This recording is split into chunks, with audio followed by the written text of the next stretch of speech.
Hello everyone, welcome back to channel. आज हम political science का सबसे इंपॉर्टेंट टॉपिक स्टेट के बारे में पढ़ेंगे। वीडियो को एंड तक ज़रूर देखना क्योंकि आज हम मीनिंग ऑफ स्टेट, डेफिनेशन और इसके 4 एलिमेंट्स को इस पार्ट में डिस्कस करेंगे। तो स्टार्ट करते हैं। सबसे पहले एक सिंपल क्वेश्चन, स्टेट क्या होता है। पॉलिटिकल साइंस का मेन फोकस ही स्टेट होता है। स्टेट एक पॉलिटिकल ऑर्गेनाइजेशन है जो अपने सिटीजन्स के लिए लॉ बनाता है, लॉ एंड ऑर्डर मेंटेन करता है, राइट्स प्रोटेक्ट करता है और वेलफेयर के लिए काम करता है। सिंपल वर्ड्स में स्टेट एक ऐसी ऑर्गेनाइजेशन ऑर्गेनाइज्ड पॉलिटिकल कम्युनिटी है जिसके पास अपनी पॉपुलेशन, टेरिटरी, गवर्नमेंट और सोवरेनिटी है। एग्जाम्पल, इंडिया एक स्टेट है, जापान एक स्टेट है, फ्रांस भी एक स्टेट है। जैसे हम कंट्री कहते हैं, यहाँ पर हम एक कंट्री को स्टेट के नाम से जानते हैं, लेकिन अगर इनमें से कोई भी एसेंशियल एलिमेंट मिसिंग हो जाए तो वो स्टेट नहीं कहलाएगा। अब देखते हैं स्टेट वर्ड कहाँ से आया, इसका मीनिंग क्या है। स्टेट वर्ड लैटिन लैंग्वेज के वर्ड स्टेटस से निकला है। स्टेटस का मतलब होता है कंडीशन या पोजीशन। एंशियंट ग्रीस में स्टेट को पोलिश कहा जाता था।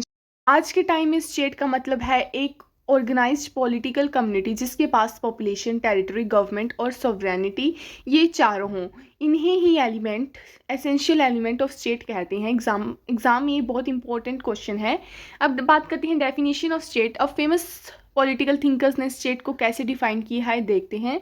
सबसे पहले आता है एरिस्टोटल। एरिस्टोटल को फादर ऑफ पॉलिटिकल साइंस भी कहा जाता है। उन्होंने कहा, man is by nature a political animal. इसका मतलब है कि इंसान नेचुरली सोसाइटी और स्टेट में रहना पसंद करता है। एरिस्टोटल के अकॉर्डिंग स्टेट एक नेचुरल इंस्टीट्यूशन है जो लोगों को गुड लाइफ और हैप्पी लाइफ प्रोवाइड करता है। इजी लैंग्वेज में अगर हम कहें, इंसान अकेला नहीं रह सकता, इसलिए स्टेट बनाई। सेकंड नंबर पे आता है गार्नर। ये डेफिनेशन एग्जाम में सबसे ज़्यादा पूछी जाती है। गार्नर कहते हैं स्टेट एक कम्युनिटी है जो डिफाइंड टेरिटरी में परमानेंटली रहती है, इंडिपेंडेंट होती है और उसके पास ऑर्गेनाइज्ड गवर्नमेंट होती है। सिंपल वर्ड्स में अगर हम इसे जाने, हम कह सकते हैं गार्नर की डेफिनेशन में ऑलमोस्ट स्टेट के सारे एलिमेंट्स कवर हो जाते हैं। Elements of state. अब आते हैं सबसे इंपॉर्टेंट पार्ट पर। हर स्टेट के 4 एलिमेंट्स होते हैं। एग्जाम में ये क्वेश्चन ऑलमोस्ट हर बार पूछा जाता है। सबसे पहले आता है पॉपुलेशन। सबसे पहला एलिमेंट है पॉपुलेशन। पॉपुलेशन का मतलब है स्टेट में रहने वाले लोग। पीपल के बिना स्टेट एग्जिस्ट ही नहीं कर सकता। इंपॉर्टेंस क्या है इसकी। पॉपुलेशन गवर्नमेंट इलेक्ट करती है, टैक्स पे करती है, आर्मी में सर्विस देती है, कंट्री की इकोनॉमी डेवलप करती है। साइज, पॉपुलेशन की कोई फिक्स्ड लिमिट नहीं होती। इंडिया में 1.4 बिलियन से भी ज़्यादा लोग हैं। वाटिका सिटी में 1000 से भी कम लोग हैं।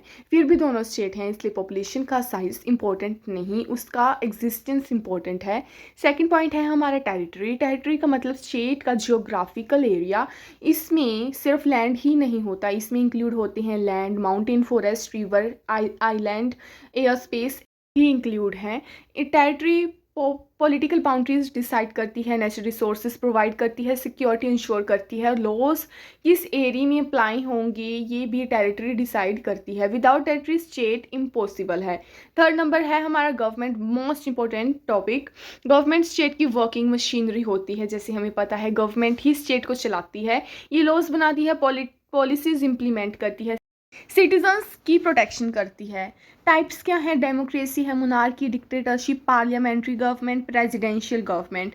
इसके फंक्शंस क्या आते हैं, लॉ बनाना, लॉ इम्प्लीमेंट करना, पॉलिसीज और एडमिनिस्ट्रेशन चलाना, टैक्स कलेक्ट करना, स्कूल और हॉस्पिटल बनाना, डिफेंस मेंटेन करना, फॉरेन कंट्रीज़ के साथ रिलेशन बनाना।